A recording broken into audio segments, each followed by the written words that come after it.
আজকে আবার model question paper নিয়ে শুরু করি আলোচনা। এর আগে বহু করলাম, তোমরা মনে হয় সবাই লিখছো, যারা লেখোনি তারা কিন্তু লিখো। প্রথমেই নির্দেশ অনুযায়ী বাক্যগুলোকে রূপান্তরিত করতে হবে। প্রথম প্রশ্ন, আমার দ্বারা কাঞ্চনজঙ্ঘা দৃষ্ট হয়েছে, কর্তৃবাচ্যে করতে হবে। কাল তুমি কোথায় যাচ্ছ, ভাববাচ্যে করতে হবে। সে কোনো আপদে বিপদে না পড়েই বাড়ি গেছে, অস্তর্থক বা হ্যাঁবাচকে করতে হবে।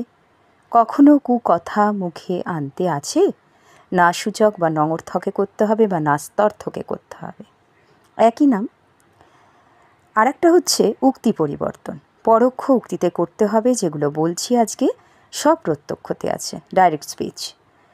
ফটিক বললে, কমা ডাবল ইনভার্টেড কমার মধ্যে মা, কমা আমার ছুটি হয়েছে, সেমিকোলন আমি বাড়ি যাচ্ছি, দাঁড়ি ইনভার্টেড কমা ক্লোজ। পরোক্ষতে করবে। মধু বলেছিল, কমা ডাবল ইনভার্টেড কমার মধ্যে আমি ইংল্যান্ডে যাবই, দাঁড়ি ইনভার্টেড কমা ক্লোজ। মা আমাকে বললেন, কমা উদ্ধৃতি চিহ্নের মধ্যে ডাবল, এদিকে এসো, দাঁড়ি উদ্ধৃতি চিহ্ন বন্ধ। শিক্ষক মহাশয় বললেন, কমা ডাবল ইনভার্টেডের মধ্যে মানুষের জ্ঞান ক্রমোন্নতি করবেই, দাঁড়ি ইনভার্টেড কমা ক্লোজ। একটি শেষ অংশ, দিদিমণি বললেন, কমা ডাবল ইনভার্টেড মধ্যে মানুষের জ্ঞান ক্রমোন্নতমুখী, দাঁড়ি ইনভার্টেড কমা ক্লোজ।